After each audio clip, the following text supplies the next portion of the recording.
Good morning, guys. Today I'm going to be reviewing the new Harold Budd album, Bordeaux, featuring Robin Guthrie. It's their duo project, and Robin Guthrie, as you all know, is part of the Cocteau Twins, who also make great music, and Harold Budd is Harold Budd, and he makes great music. So they came together on this project, and they joined their heads, they butted them all together, and what happened from this process was absolutely legendary. They created a new world, a new plane of existence, a new universe with this album here. And I just think it hasn't been talked about enough. Actually, I haven't heard anybody talk about this.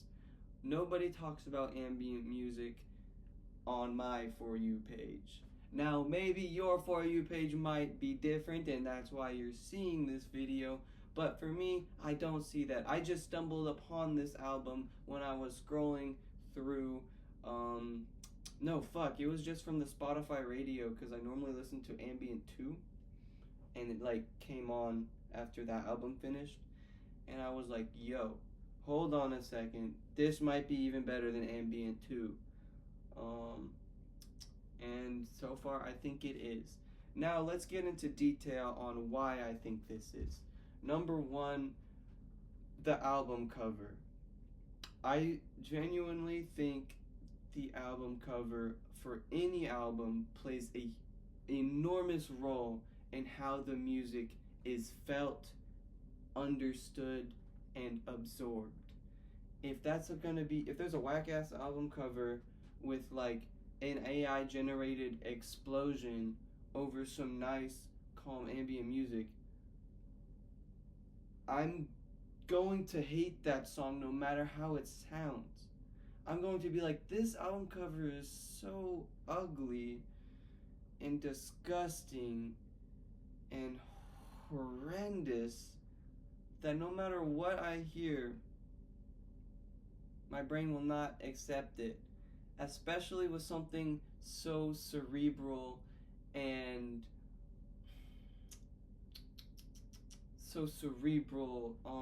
what else, mood defining. It's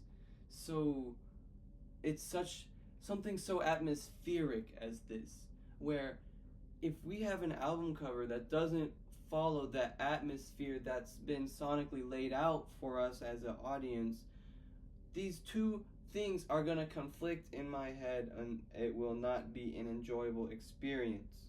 So yes, the album cover is great. I think the inverted color is really awesome, and I also, it's a little sexually suggestive. It's like, hey, what's going on here? What is she doing? Ooh. It's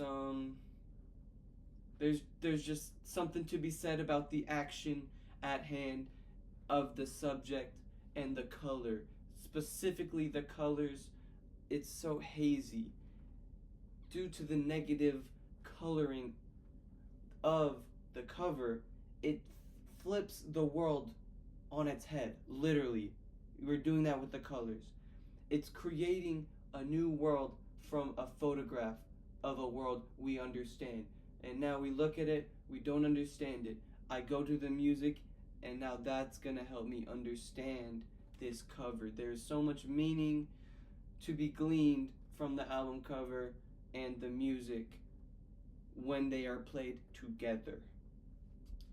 I think that it's the perfect cover for this music, and it is great. It really, that's the best part. Not the best part, sorry. That is a great part. Next up, the music. And yes, every song is amazing. Ethereal, atmospheric, beautiful. Fuck. There's this one song on the Spotify for Robin Guthrie. It has like 30 million streams. It's his top song on his artist profile. And it's about like the sixth song on the album. And as I'm listening to the album, I would play it on repeat as I read. And when I'm listening to it, I'm like, wait, is this the song with the 30 million streams? And then I hear the next song, and I'm like, wait, is this the song with the 30 million streams? And then it's the next song, and I'm like, no, it's definitely this song. It just keeps going. I feel like each song in its own right could be that one with 30 million streams, because how fucking good it is. But I don't know why people only choose to listen to that one song, because based off of their quality, any of them deserve to have that top spot. And I think that's a super cool aspect of an album, where every single song could be the best song. You don't say that about much music. You turn on Lil Uzi Vert in the Pink Tape, listen to that shit, all 35 fucking songs on there, and you're just like waiting, like, do I like this? I mean, kind of. Do I like this? Hold on the fire alarm. Hold on the fire alarm. Yeah, that's like fire. Cool. Yeah. Add. Next song. Next song. Next song. Next song. And then you end up with like 3 songs that you like. So obviously you're never fucking listening to that album again. It's just gonna go into your playlist, and it's gonna be some stupid name like fucking stupid fucking shit stupid.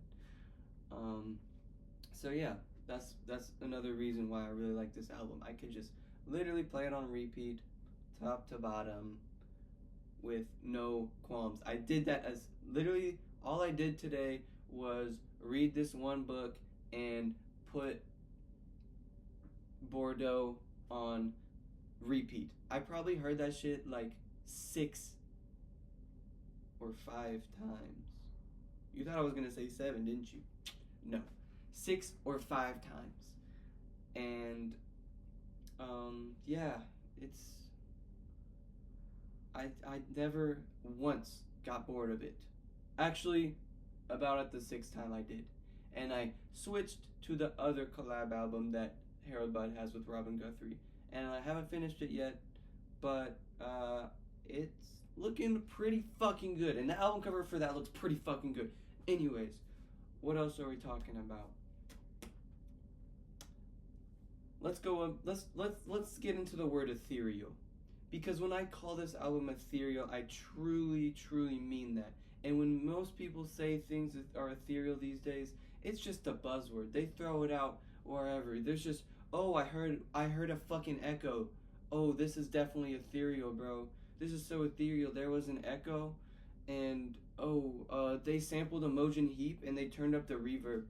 This is ethereal as fuck. No, listen, bro. Ethereal, you gotta close your fucking eyes for ethereal. You gotta imagine that the gates of heaven or hell or fucking it's like just foggy, and there's these big gates, and there's a bunch of trees, and it's nighttime, and the moonlight is lighting everything up. The moonlight is really bright, and there's like just this big like gothic ass castle, like that one that they have in Barcelona, but like times 100. Like it's just big. There's angels flying into that shit, gargoyles fucking lined all across the roof of that shit. The clouds are literally like inside of the building. They're like, it's so tall, the clouds are inside of it too. Like they're brushing past the building, dude.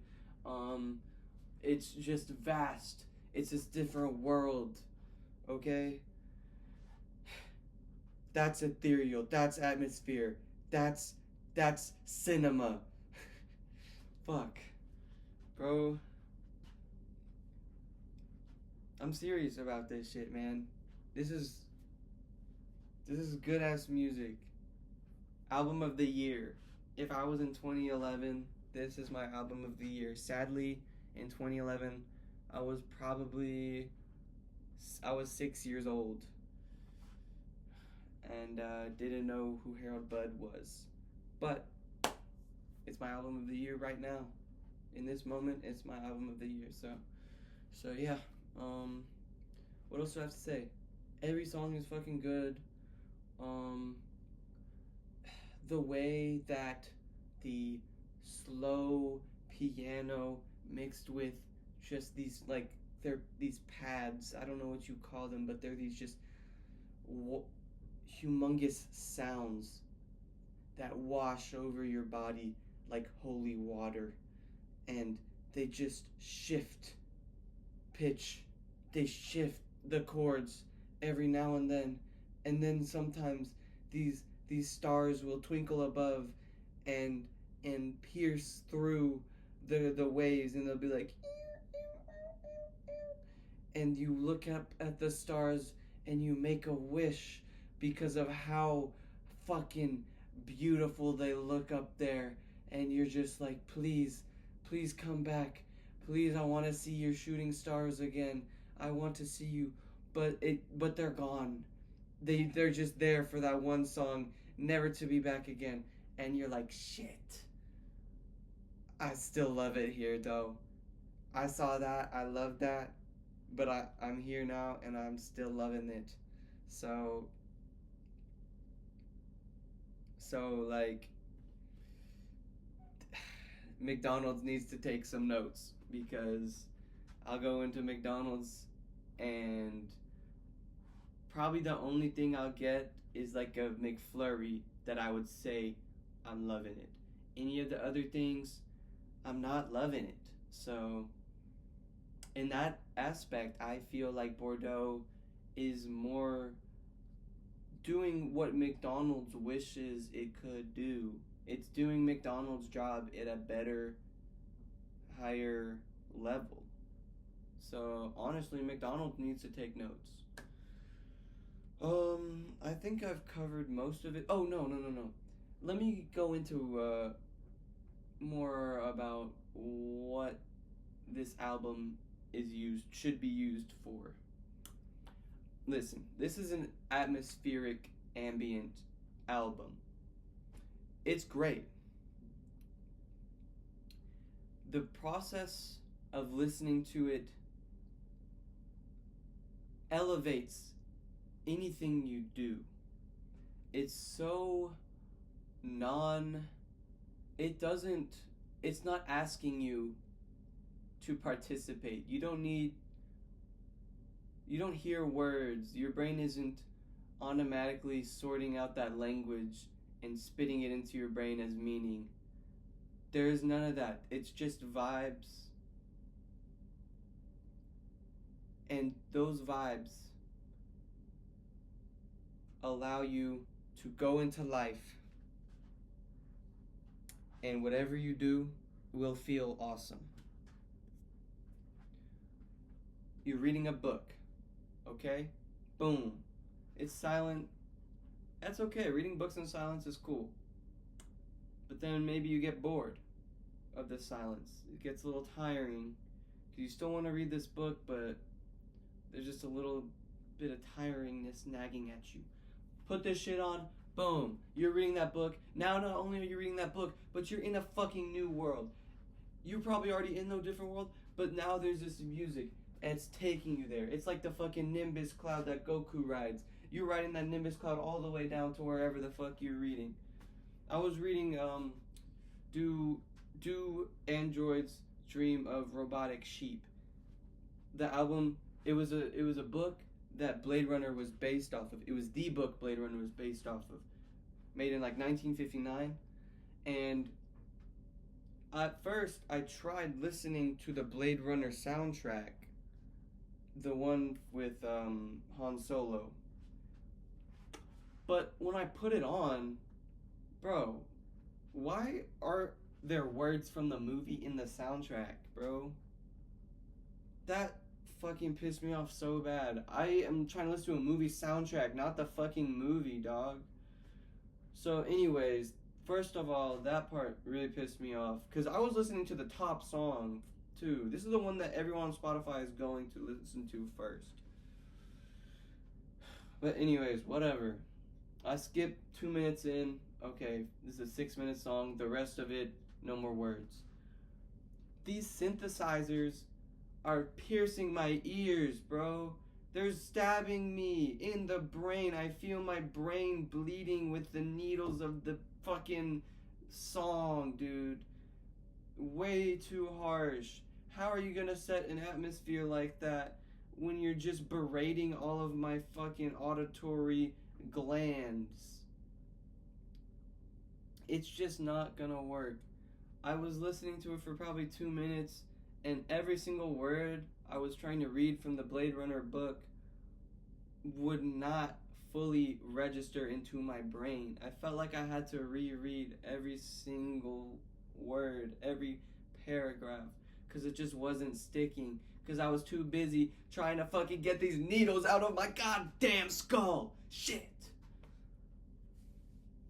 So yeah, after about 2 songs of that, I was like, okay, this shit sucks. I can't read to this shit. So then I go to Old Faithful, Bordeaux, Harold Budd, Robin Guthrie. Instantly I'm transported to 2021 San Francisco. The world, nuclear wasteland. The dust is tainting every living human's being. I feel like I'm getting cancer in all of my body parts.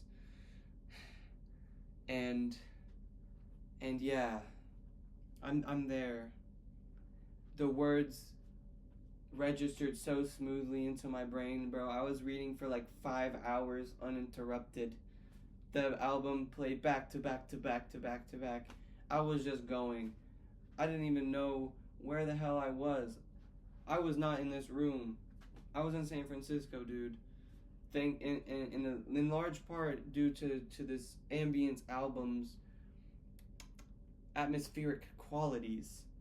They're atmospheric, but they're malleable. I have a theory that if I read any other book, it would help me get transported to that world as well.